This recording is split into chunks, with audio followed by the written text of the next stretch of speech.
Maswerteng hapon po mga ka-STL. Narito na po ang resulta ng STL Pampanga para sa araw na to, second draw. April 14, 2025. Araw ng Lunes. Naway ang mga natayaan niyo pong mga numero kanina ay manalo nawa ngayong hapong ito, 4 PM. Kaya't kunin niyo na po ang inyong mga tickets. Narito na po ang resulta.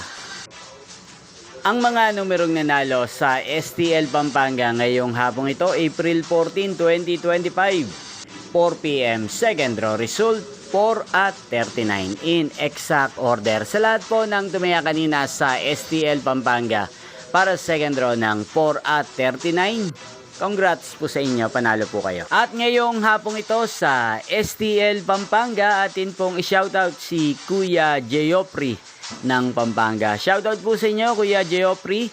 Sana po ay manalo din ang mga numerong tinatayaan nyo sa STL Pampanga at sana'y nasa maayos po kayong kalagayan. At sa lahat po ng mga taga Pampanga dyan na lagi pong nanonood sa channel na to, shoutout po sa inyo. Hindi pong napanood ang resulta ng STL Pampanga. Magkita-kita pong muli tayo mamayang 8 PM para sa third draw result ng STL Pampanga. Thank you for watching.